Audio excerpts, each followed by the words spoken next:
En la mañana del 11 de enero del año 49 antes de Cristo, Julio César se encontraba con su ejército a orillas del río Rubicón. Es el río que señalaba el límite entre la Galia Cisalpina e Italia. Según la ley romana, si un general traspasaba ese límite con sus tropas armadas, sería declarado como un enemigo público de la República. Así que César estaba consciente de que si cruzaba el Rubicón con sus legiones, eso sería interpretado como una declaración de guerra. Cuenta la historia que después de un momento de mucha duda, César dijo a sus soldados la famosa frase latina alea iacta est, que significa la suerte está echada. Y cruzó el Rubicón con sus tropas, provocando una guerra civil que duró 4 largos años y que marcaría el final de la República Romana para darle paso al imperio. Cuando César entró en Roma, se hizo declarar cónsul y dictador perpetuo. Andando el tiempo, esa frase cruzar el Rubicón vino a significar el hecho de tomar una decisión irrevocable de serias consecuencias. Bueno, hermanos, cuando nosotros llegamos al capítulo 11 del Evangelio de Marcos, que vamos a comenzar a estudiar en esta mañana, nos encontramos con el cruce del Rubicón en la vida de Jesús. Por más de 3 años el Señor había estado enseñando la palabra, había estado haciendo milagros en Israel, pero ahora se encontraba en el principio del fin de su ministerio terrenal.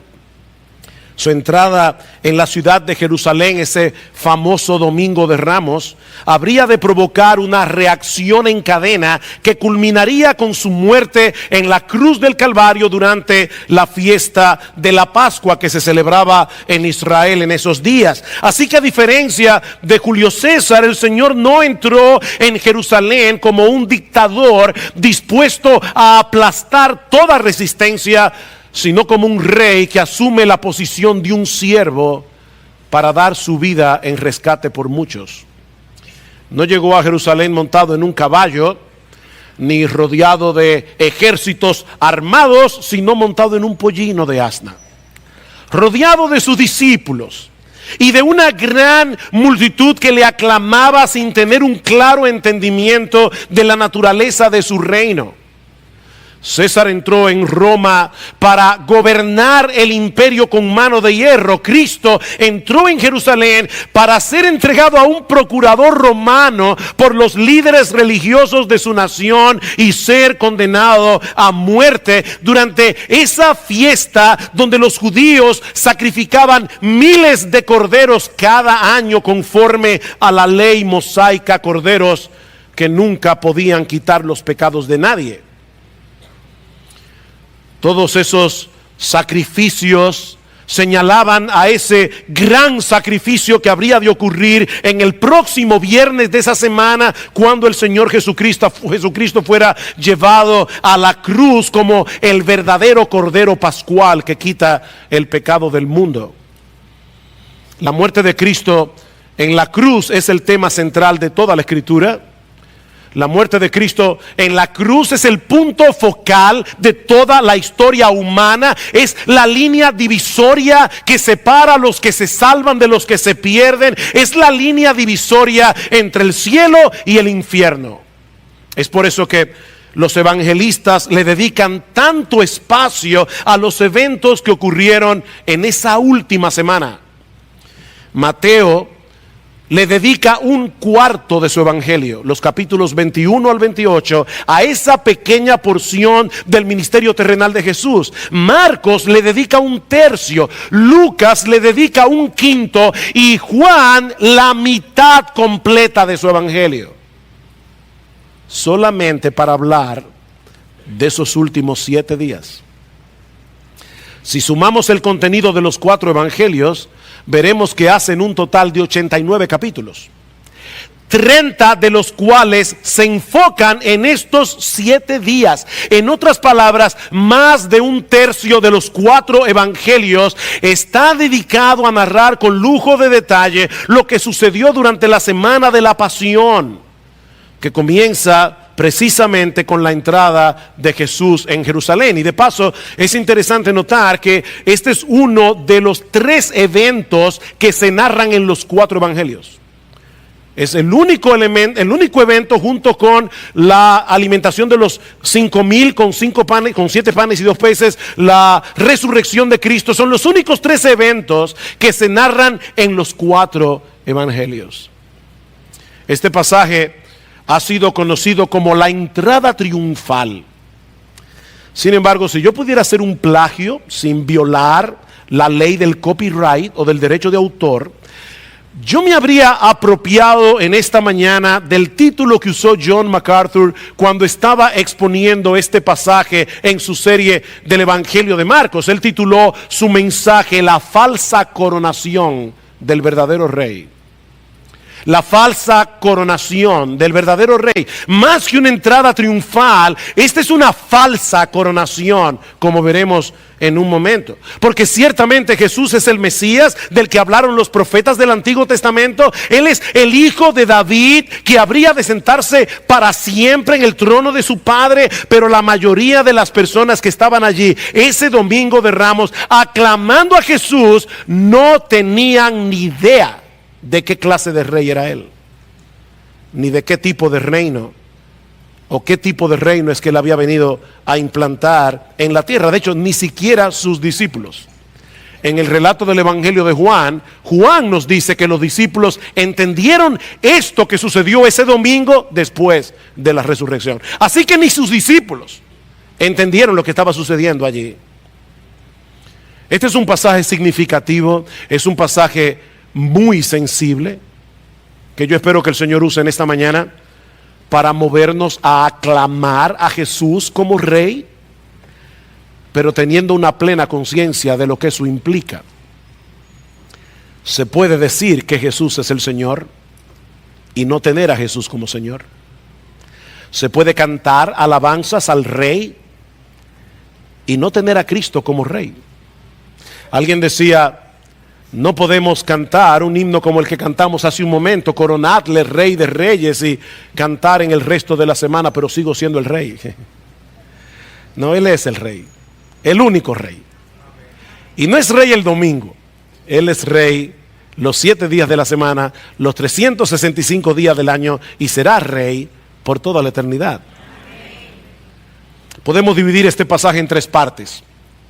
En la primera, Marcos nos presenta a Jesús como un rey soberano que tiene control absoluto sobre todas las cosas. Por eso yo he titulado esta sección "La soberanía del rey". Vean una vez más los versículos 1 al 3. Cuando se acercaban a Jerusalén por Betfagé y Betania, cerca del monte de los Olivos, envió a 2 de sus discípulos y les dijo: id a la aldea de enfrente de vosotros, y tan pronto como entréis en ella, encontraréis un pollino atado, en el cual nadie se ha montado todavía. Desatadlo y traedlo. Y si alguien nos dice: ¿por qué hacéis esto?, decid: el Señor lo necesita, y enseguida lo devolverá acá. El Señor se está dirigiendo hacia la ciudad de Jerusalén desde Jericó, donde ocurrió el evento que estudiamos la semana pasada con el ciego Bartimeo. El Señor va rodeado con sus discípulos y con una gran multitud. Y cuando se encontraban a unos 3 kilómetros de la ciudad de Jerusalén al este, cerca de Betfagé y de Betania. Betania es la aldea donde vivían sus amigos Lázaro, Marta y María, y donde Cristo recientemente había hecho el milagro de resucitar a Lázaro. Cuando estaban allí, Jesús les pide a 2 de sus discípulos que fueran a la aldea de enfrente a buscar un pollino de asna que nadie había montado jamás, y que iban a encontrar exactamente en la entrada de la aldea. Ellos debían desatar el pollino y llevárselo a Jesús. Y si alguien les preguntara por qué están haciendo eso, ellos debían responderles: porque el Señor lo necesita. Ahora, hermanos, ¿cómo sabía Jesús que cuando sus discípulos entraran en la aldea, iban a encontrar un pollino de asna que nadie había montado jamás, y que sus dueños lo iban a prestar sin ningún problema cuando ellos le dijeran que el Señor los necesita. Claro, si fuera en el día de hoy, nosotros, ¿verdad?, cuando estuviéramos cerca de Jerusalén, hacemos una llamada por celular o enviamos un WhatsApp y le decimos: por favor, estoy llegando a Jerusalén, manténganme el pollino listo, que estoy a punto de llegar. Pero hermanos, ellos están regresando a Jerusalén, y por si acaso, si tú no lo sabías, porque puede ser que alguien aquí no lo sepa, el celular no había sido inventado. Ellos están cerca de Jerusalén, habían estado por un largo tiempo ministrando en la región de Galilea, están regresando después de meses de ausencia. Era imposible que Jesús supiera todo eso, a menos que tuviera un conocimiento sobrenatural. Mis hermanos, Jesús sabía que ese pollino iba a estar ahí en la puerta de la casa, que nadie lo había montado, y que los dueños le iban a dar permiso a sus discípulos simple y llanamente porque Él es Dios. Amén. Él es Dios. Él sabe dónde se encuentra cada burro del planeta. Él sabe dónde se encuentra cada pollino de asna. Él lo sabe todo. Él lo controla todo. No hay absolutamente nada que esté fuera de su conocimiento. No hay absolutamente nada que esté fuera de su control. Ese es nuestro Rey, el Señor Jesucristo. Ahora, hermanos, imagínense el impacto de sus discípulos cuando ellos llegaran a la aldea, se encontraran con el pollino, exactamente como el Señor les había dicho, que nadie había montado, atado fuera de la casa. ¿Saben qué es lo que está haciendo el Señor aquí? Él quería que sus discípulos supieran que Él estaba en control por todo lo que iba a suceder esa semana. Él quería que ellos supieran que su muerte en la cruz no iba a ser un accidente. Es por eso que el Señor había instruido a los discípulos, había insistido de hecho a los discípulos en los días previos a la llegada a Jerusalén, de todo lo que iba a suceder cuando ellos llegaran allí. ¿Recuerdan cómo Él les decía: el Hijo del Hombre será entregado en manos de los líderes religiosos, en manos de los gentiles, y sería burlado, golpeado, escupido y clavado en una cruz? Él quería hacerles ver a sus discípulos que Dios lo había planeado todo, hasta en el más mínimo detalle. Y es obvio, mis hermanos, que los discípulos entendieron el punto, porque más adelante vemos en el libro de los Hechos que Pedro y Juan tuvieron que comparecer ante el concilio, donde fueron amenazados para que no siguieran predicando el evangelio. Y dice en Hechos capítulo 4 versículo 24 que cuando Pedro y Juan le dan el reporte a la iglesia, dice que los creyentes alzaron unánimes la voz a Dios y dijeron: soberano Señor, tú eres el Dios que hiciste el cielo y la tierra, el mar y todo lo que en ellos hay, que por boca de David tu siervo dijiste: ¿por qué se amotinan las gentes y los pueblos piensan cosas vanas? Se reunieron los reyes de la tierra y los príncipes se juntaron en uno contra el Señor y contra su Cristo, porque verdaderamente se unieron en esta ciudad contra tu santo Hijo Jesús. Todo lo que pasó en esa semana, a quien ungiste, Herodes y Poncio Pilato, con los gentiles y el pueblo de Israel, para hacer cuanto tu mano y tu consejo habían antes determinado que sucediera. Ellos entendieron el punto. El destino de Jesús no estaba en manos de los líderes religiosos de Israel, no estaba en manos del gobierno de Roma, si ellos fueron responsables de su pecado. Pero al mismo tiempo y sin saberlo, ellos estaban haciendo la voluntad de Dios. Ellos estaban cumpliendo el plan soberano de Dios para la salvación de los pecadores. Mis hermanos, Cristo no fue forzado a morir en la cruz. Lo hizo voluntariamente y lo hizo por amor a ti y por amor a mí. Recuerdan en Juan capítulo 10 cómo el Señor les dice a los judíos: por eso me ama el Padre, porque yo pongo mi vida para volverla a tomar. yo pongo mi vida para volverla a tomar. Nadie me la quita, sino que yo de mí mismo la pongo. Tengo poder para ponerla. Tengo poder para volverla a tomar. Este mandamiento recibí de mi Padre. El Rey soberano fue llevado a la cruz porque Él quiso ser llevado a la cruz. Fue llevado a la cruz para dar su vida por nosotros. Ahora, puede ser que alguien aquí se esté todavía preguntando, ¿y por qué tenía que entrar Jesús en Jerusalén montado en un pollino? ¿Por qué no entró en la ciudad caminando? Como de hecho seguro lo había hecho varias veces durante su ministerio terrenal. ¿O por qué no entró en Jerusalén montado en un corcel, en un caballo imponente como era típico de los reyes en aquellos días? Hermanos, ¿por qué Jesús tenía que entrar en un pollino? En el versículo 3, yo creo que encontramos una pista. Vean una vez más el versículo 3. Y si alguien nos dice, ¿por qué hacéis esto?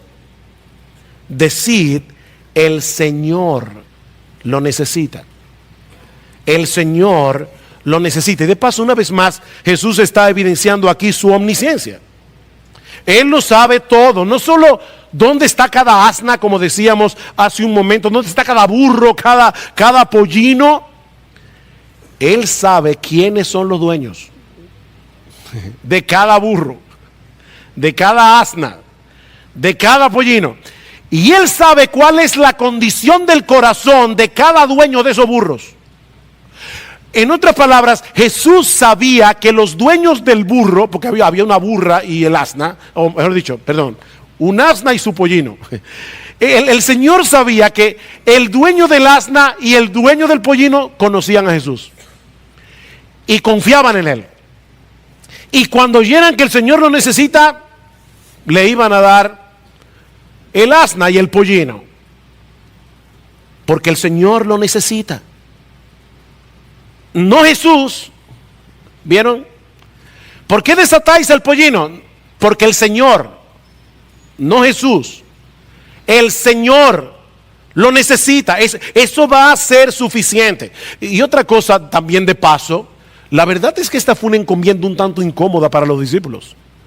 Ustedes se imaginan llegar a una aldea donde tú no conoces a nadie, encontrarte con un burro o con un pollino y sin ton ni son desatar el pollino y llevártelo. Tú que eres cristiano, parece que te lo estás robando.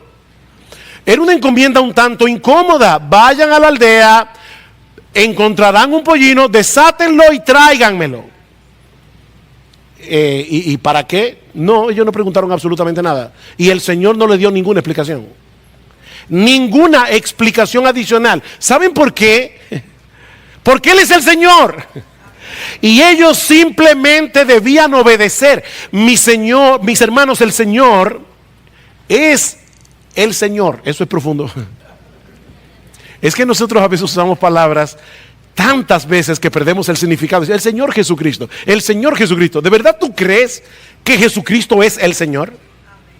Él es el Señor. Y cuando Él nos da una orden, por extraño que parezca, nosotros obedecemos, aunque no tengamos la menor idea de lo que Él está haciendo y por qué. Simplemente tenemos que obedecer porque Él es el Señor. Los dueños van a reaccionar cuando desaten el pollino, pero díganles que el Señor lo necesita. ¿Lo necesita para qué? Díganles que el Señor lo necesita. ¿Lo necesita para qué? Bueno, el problema es que Marcos no responde esa pregunta. Pero en el capítulo 21 del Evangelio de Mateo, que es el pasaje paralelo de Marcos, dice en el versículo 4 que todo esto aconteció para que se cumpliese lo dicho por el profeta, refiriéndose a una profecía que se encontraba en el Antiguo Testamento, en el capítulo 9, versículo 9 del profeta Zacarías. Dice: alégrate mucho, hija de Sión, da voces de júbilo, hijas de Jerusalén, he aquí tu rey vendrá a ti, justo y salvador, humilde, cabalgando sobre un asno, sobre un pollino, hijo de asna. Esto fue profetizado unos 500 años antes del nacimiento de Jesús, para que fuera más que evidente que él era el Mesías. El Señor se había encargado de hacerle saber a su pueblo que su Salvador no llegaría a Jerusalén montado en un corcel, no llegaría montado en un caballo imponente para aplastar al imperio romano. No, él iba a llegar en un pollino de asna, asumiendo la postura humilde de un siervo. Ahora, no te confundas, Cristo vuelve otra vez. Y cuando Él vuelva, Él no va a venir montado en un pollino. Dice en Apocalipsis capítulo 19 que Él vendrá montado en un caballo blanco para aplastar toda rebelión y poner a todos sus enemigos por estrado de sus pies. Pero aquel domingo de Ramos, Él no entró en Jerusalén a subirse en un trono. Él entró a subirse en una cruz. Él entró a subirse en una cruz. Tu rey viene a ti, manso y humilde, cabalgando sobre un pollino, no para aplastar a sus enemigos, sino para redimir a muchos de ellos por medio de su muerte en la cruz. El rey soberano que tiene un control perfecto de todas las cosas. Mis hermanos, Él decidió ponerse a merced de sus criaturas rebeldes para vencer en debilidad. Cristo venció en debilidad. Piensen en eso, hermanos. Él es Rey de reyes y Señor de señores. Él es el amo y dueño absoluto de todo el universo. Pero Él no vino al mundo rodeado de riquezas. Él no vino al mundo para vivir en un palacio con pompas y oro y plata. Varias veces Jesús tuvo que cruzar el mar de Galilea en una barca prestada. Entró en Jerusalén en un pollino prestado. Y después que murió en una cruz que no estaba reservada para él, sino para Barrabás, tuvo que ser enterrado en un sepulcro prestado. El Rey de reyes, el dueño de todo, decidió despojarse de todo para venir a salvarnos. Pero seguía siendo rey. Y seguía siendo soberano. Versículo 4. Ellos fueron y encontraron un pollino atado junto a la puerta, afuera en la calle, y lo desataron. Y algunos de los que estaban allí le dijeron: ¿qué hacéis desatando el pollino? Ellos le respondieron tal como Jesús les había dicho y les dieron permiso. Un detalle interesante: no era común en esos días que un pollino estuviera atado en la puerta de la casa. Usualmente lo ataban en el patio interior, adentro. Pero en algún momento del día, y por una razón que tal vez ni ellos mismos entendieron, a los dueños del pollino se les ocurrió la idea de sacarlo fuera de la casa y de atarlo a la puerta en la calle, para que todo sucediera exactamente como Jesús había dicho. Hermanos, yo quiero que ustedes se imaginen al Señor entrando en Jerusalén. Él está rodeado de discípulos, rodeado de miles de gente, y con su soberanía Él está moviéndolo todo para que ocurra exactamente como Él quiera que ocurra. ¿Ustedes saben la tranquilidad que eso nos da? Porque a veces parece que el mundo se mueve a tontas y a locas. No, nuestro Señor Jesucristo tiene el control. Él es soberano, Él es rey. Todo sucedió exactamente como Él dijo que iba a suceder y como Zacarías había profetizado, incluyendo la algarabía del pueblo de Israel. Regocíjate, alégrate mucho, hija de Sión. Da voces de júbilo, hija de Jerusalén, he aquí tu rey vendrá a ti. Fue así exactamente como recibieron a Jesús en la ciudad de Jerusalén. Y eso nos lleva a la segunda parte de este relato que yo he titulado La aclamación del rey. La aclamación del rey. Versículo 7. Entonces trajeron el pollino a Jesús y echaron encima sus mantos, y Jesús se sentó sobre él. Y muchos tendieron sus mantos en el camino, y otros tendieron ramas que habían cortado de los campos. Los que iban delante y los que le seguían gritaban: Hosanna, bendito el que viene en el nombre del Señor. Bendito el reino de nuestro padre David que viene. Hosanna en las alturas. Cuando los discípulos le llevaron el pollino a Jesús, colocaron mantos sobre el animal para que él se sentara, y así entró el Señor en la ciudad de Jerusalén, donde fue recibido por una multitud de personas que lo aclamaban frenéticamente. Frenéticamente. Durante la fiesta de la Pascua, la población en Jerusalén usualmente se triplicaba por la enorme cantidad de peregrinos que venían a adorar de todas partes del imperio. De hecho, algunos calculan, y hay formas de calcularlo, porque a veces se sumaban la cantidad de corderos que eran sacrificados, y cada cordero era sacrificado por un número particular de personas. Así que solamente había que saber cuántos corderos fueron sacrificados en esa Pascua para saber cuántas personas habían estado en Jerusalén. Era una especie de censo que hacían a través de los sacrificios, y algunos calculan que en esa fiesta de la Pascua probablemente habían 2 millones de personas en la ciudad de Jerusalén. 2 millones de personas, por lo que debemos suponer que Jesús fue probablemente recibido ese día por miles y miles de personas. De hecho, Marcos nos dice, no sé si lo notaron, que las multitudes que iban delante de él y las que iban detrás gritaban diciendo: Hosanna al Hijo de David. Habían multitudes en plural delante de él, habían multitudes detrás de él que le seguían por el camino. Y por el Evangelio de Juan sabemos que muchos de ellos habían sido testigos presenciales de la resurrección de Lázaro. Vayan conmigo por un momento al capítulo 12 del Evangelio de Juan. Esto es importante para que podamos entender por qué la euforia de esta gente. Juan capítulo 12, vean conmigo el versículo 9, dice: entonces la gran multitud de judíos se enteró de que Jesús estaba allí. Recuerden, Jesús viene desde Jericó, aparentemente se detiene en casa de Marta, María y Lázaro en la ciudad de Betania, a 3 kilómetros de la ciudad de Jerusalén. Desde ahí fue que envió a 2 de sus discípulos a buscar el pollino.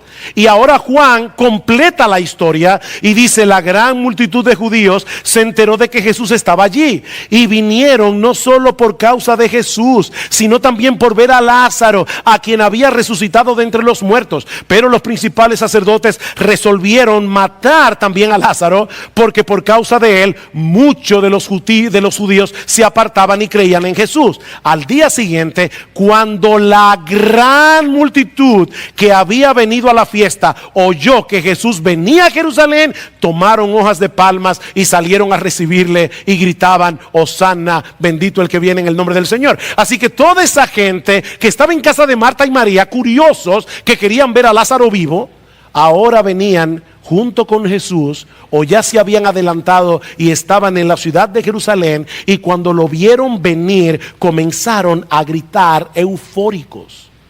Eufóricos. Mis hermanos, estamos hablando probablemente de miles y miles de personas que aclamaban al Señor por el camino como el Hijo de David que había llegado como el Salvador de Israel. Esta gente estaba literalmente histérica por la llegada de Jesús. Cientos de años esperando el Mesías, y ahora por fin lo ven entrando por las calles de Jerusalén.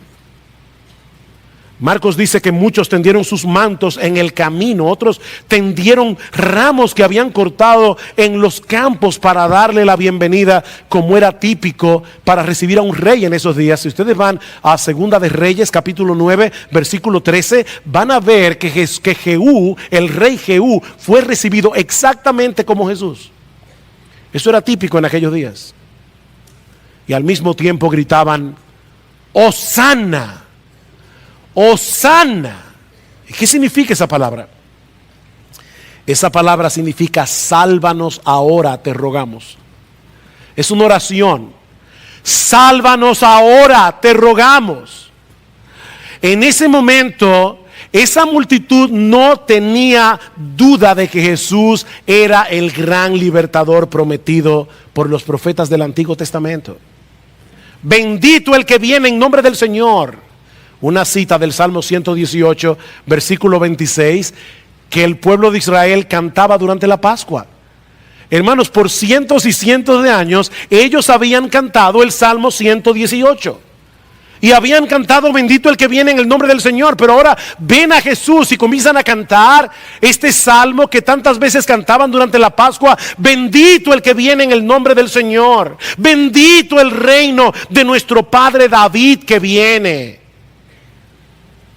Esta gente parece estar convencida de que Jesús había venido a establecer el reino mesiánico que Dios le había prometido a David. Hosana en las alturas.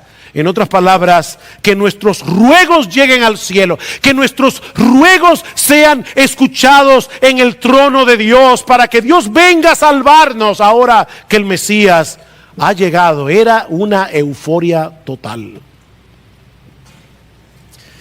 Miren, hermanos, si Jesús hubiera querido levantar una revuelta en Jerusalén en ese momento y ser coronado como rey, probablemente lo había logrado sin mucho esfuerzo. El ambiente estaba preparado para comenzar una revolución. Sin embargo, unos días más tarde, muchos de los que estaban en esa multitud aclamando a Cristo como el Mesías, iban a pedir a gritos que fuera crucificado. Esa misma gente iba a pedir a gritos que fuera crucificado. ¿Saben por qué? Porque se dieron cuenta que él no era el tipo de Mesías que estaban esperando.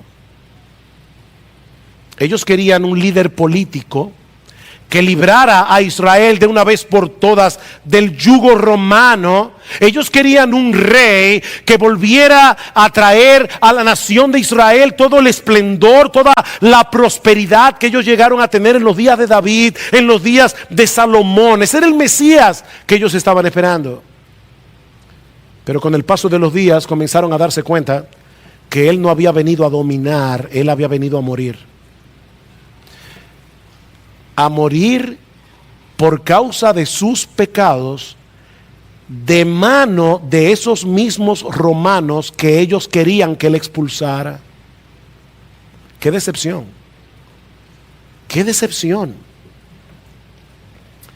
En vez de atacar el poder de Roma, lo que hizo Cristo fue atacar su religión vacía, su religión ritualista, como veremos este próximo domingo, si el Señor lo permite. Esta gente no estaba preparada para un Salvador que muere en debilidad. Ellos no estaban preparados para un Salvador que pusiera en evidencia la magnitud de su pecado, su total incapacidad para arreglar sus cuentas con Dios. No, el Mesías que ellos deseaban era el que podía alimentar una multitud de personas con 5 panes y 2 peces. Ese Mesías sí que nos conviene. Ese es el Mesías que nosotros queremos, no el que sustituye a pecadores muriendo por ellos en una cruz. Ellos querían a un Mesías que encajara con sus expectativas mundanas, con sus expectativas terrenales, pero se toparon con un Mesías que los confrontaba con su pecado, con un Mesías que los llamaba al arrepentimiento y a la fe. Así que, mis hermanos, esta gente estaba aclamando al verdadero rey, al rey de gracia, al rey de perdón, pero lo estaban haciendo con una motivación equivocada. Ellos no sabían quién era Jesús. Y ¿saben qué? Tristemente, eso es lo que está pasando hoy en muchas iglesias evangélicas alrededor del mundo. En muchas iglesias evangélicas donde se predica a un Jesús domesticado, a un Jesús que puede satisfacerte como un mesero divino todos los deseos, todos los anhelos de tu corazón. Ven a Cristo y tendrás una vida próspera y saludable. Ven a Cristo y tendrás un matrimonio maravilloso. Ven a Cristo y todos tus problemas quedarán sepultados en lo más profundo del mar. Serás una persona plena y feliz. Ven a Cristo para que puedas disfrutar tu mejor vida ahora.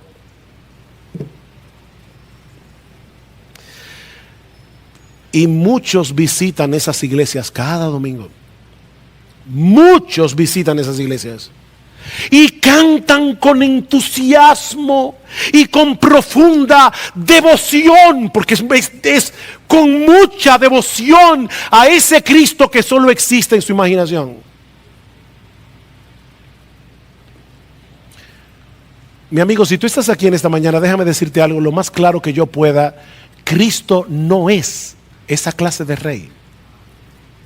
Cristo no es esa clase de rey al que tú puedes usar a tu antojo para satisfacer tus deseos egoístas. No, Él es un rey que vino a morir en una cruz para pagar nuestra deuda con la justicia de Dios, librarnos de la esclavitud del pecado y transformar nuestros corazones egocéntricos en corazones amantes y humildes. A eso fue que vino Cristo. Ese domingo de Ramos, una gran multitud estaba clamando a Jesús como rey.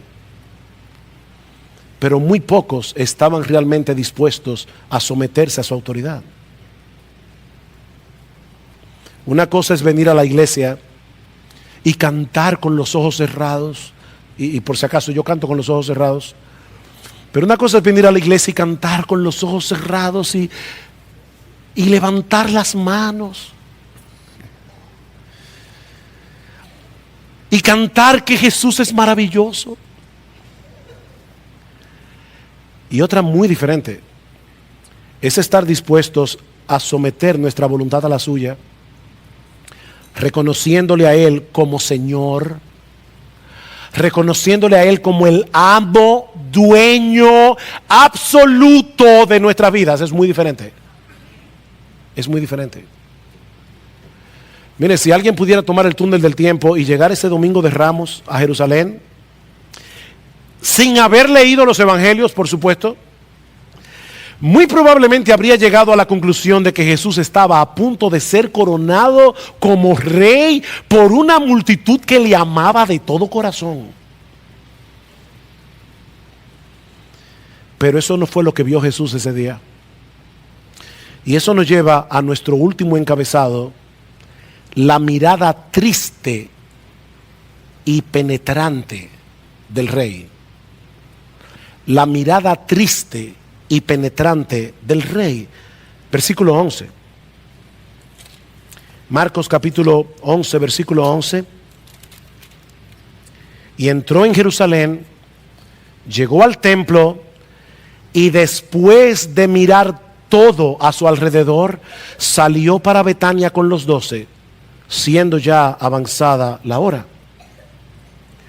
Marcos no aclara lo que estaba pasando por la mente y el corazón de Jesús en ese momento en que él estaba contemplando la ciudad de Jerusalén, en que él estaba contemplando el templo.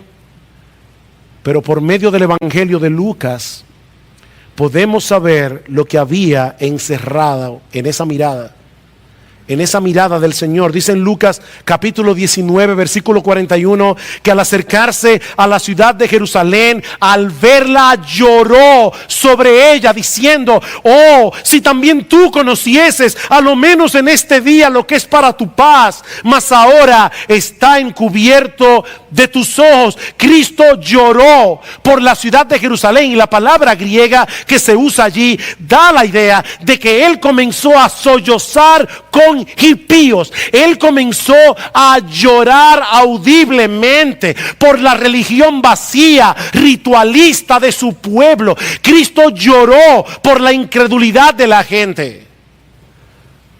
A pesar de sus aclamaciones, tenían el corazón como una piedra. ¿Oíste bien, mi hermano, mi amigo que estás aquí? A pesar de la alabanza que esta gente pronunciaba con sus labios, tenían el corazón duro como un pedernal, y Cristo lo sabía. Cristo lloró por toda esa gente que unos pocos días más tarde iban a pedirle a un procurador romano y a gritos que fuera crucificado. Él lloró por eso. Él lloró por las terribles consecuencias que vendrían sobre Israel por haber rechazado a su rey. Dice, vendrán sobre ti días cuando tus enemigos te rodearán con vallado y te sitiarán, y por todas partes te estrecharán y te derribarán a tierra, y a tus hijos dentro de ti, y no dejarán en ti piedra sobre piedra, por cuanto no conociste el día de tu visitación. Wow, wow, qué triste. Unos 40 años más tarde, el general Tito sitió la ciudad de Jerusalén precisamente durante la fiesta de la Pascua, cuando estaba llena de peregrinos, para que nadie pudiera entrar ni salir.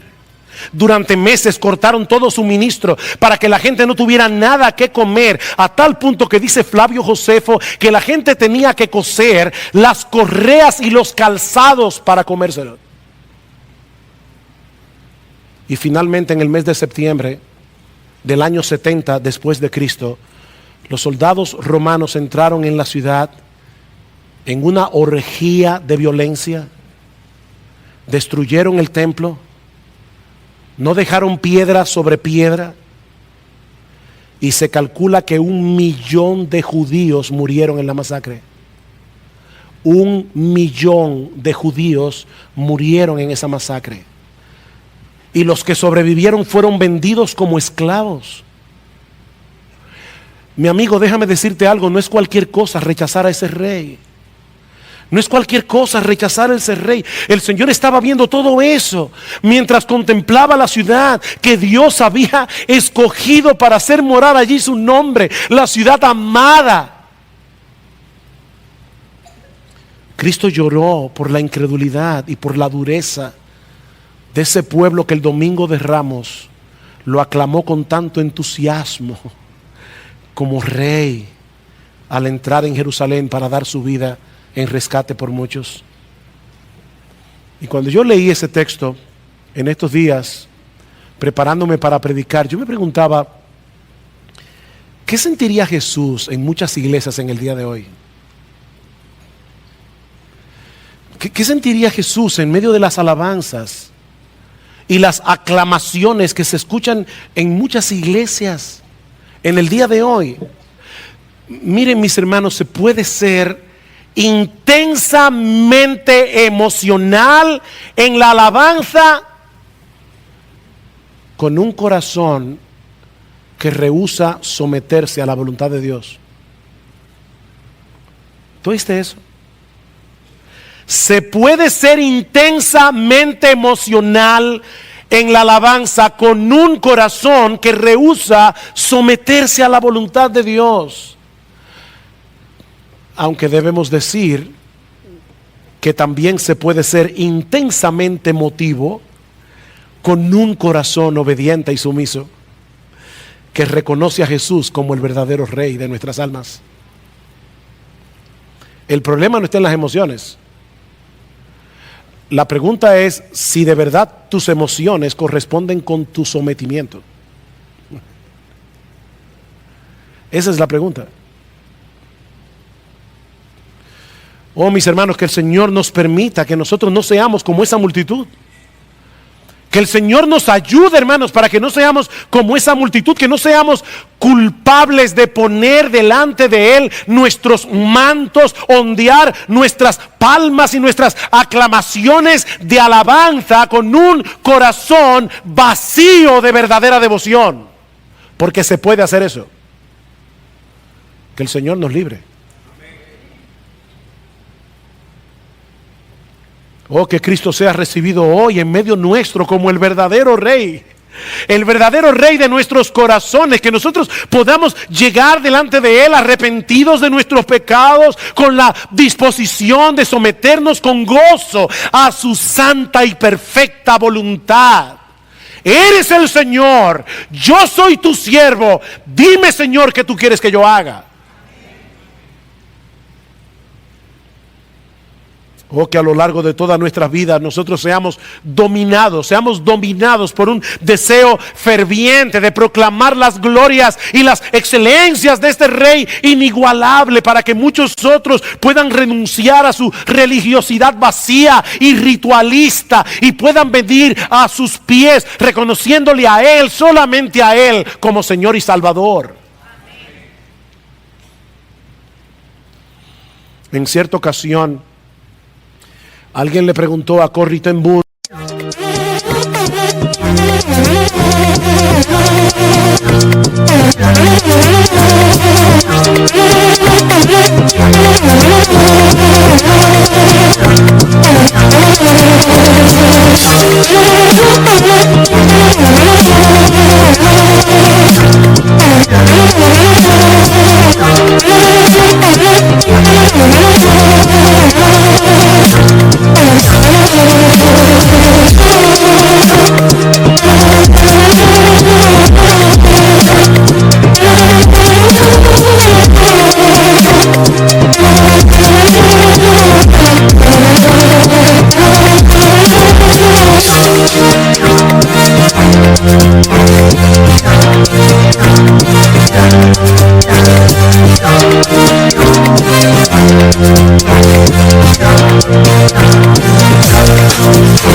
una activista y escritora neerlandesa que se hizo célebre después de la Segunda Guerra Mundial por haberle dado refugio a los judíos. Alguien le preguntó si era difícil para ella mantenerse en humildad a pesar de toda la atención que ella recibía constantemente. ¿Saben cuál fue su respuesta? Cuando Jesús cabalgó hacia Jerusalén el domingo de Ramos, sobre la espalda de un pollino, y todo el mundo comenzó a tirar sus mantos y a ondear las ramas de palma en el camino y a cantar las alabanzas, ¿tú crees que por algún momento entró en la cabeza del pollino la idea de que alguna de esas cosas eran por causa de él? O sea, ¿tú te imaginas al pollino? ¡Wow! En el mundo entero no hay un pollino como yo. Corrie ten Boom termina diciendo: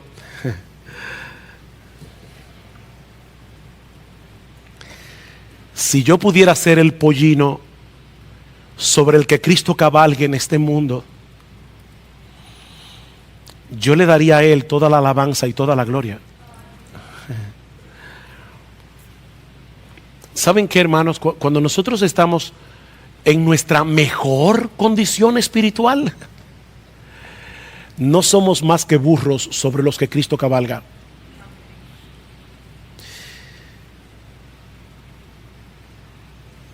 Y la disposición de nuestro corazón, el anhelo de nuestro corazón es: Señor, yo quiero ser un burro fiel. Yo quiero ser un burro fiel. Yo quiero ser un burro que solo desea que tú seas conocido. Yo quiero ser un burro que solo sirva para que tú seas aclamado en el mundo como Rey de Reyes y Señor de Señores. Porque ¿saben qué, mis hermanos? Lo único que nosotros tenemos que realmente vale la pena es que nosotros llevamos sobre nuestros hombros el nombre de Jesús para darlo a conocer a otros. Él es lo más preciado que tú y yo tenemos. Oh, que seamos burros fieles. Oh, que seamos burros fieles. Mis hermanos, si hay algo que aprendemos de este pasaje, es que hay un Rey que es infinitamente mayor que tú, y que hay un reino que es 1000 veces superior a nuestro pequeño reino. Él es el Rey, y debe ser aclamado como Rey, y debe ser obedecido como Rey, y debe ser servido como Rey, y debe ser amado como Rey, y debe ser glorificado como Rey, porque solo Él es el Rey. y algún día regresará en gloria. Y hay de aquellos que no reconozcan a Jesús como Rey de Reyes y Señor de Señores. Mi amigo, si tú estás aquí sin Cristo en esta mañana, yo te ruego, yo te suplico, no te vayas de este lugar como llegaste.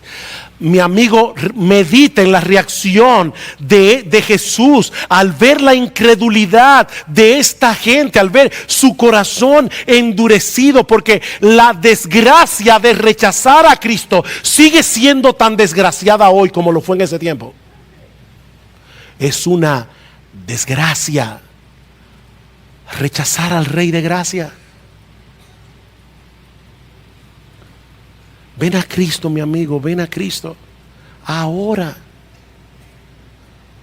Pídele que perdone tus pecados, pídele que te ayude a someter tu voluntad, pídele que te ayude a vencer tu propia indisposición a someterte a Él, pídele que cambie tu corazón de piedra en un corazón de carne, pídeselo a Él. Él es poderoso y Él puede hacer eso por ti hoy. Oh, que en la iglesia bíblica del Señor Jesucristo, hasta que Él vuelva, solo Él sea aclamado en este lugar como Rey por hombres y mujeres que han entronado a Cristo en su corazón y lo tienen realmente como Rey. Que a Él sea la gloria, el imperio, el honor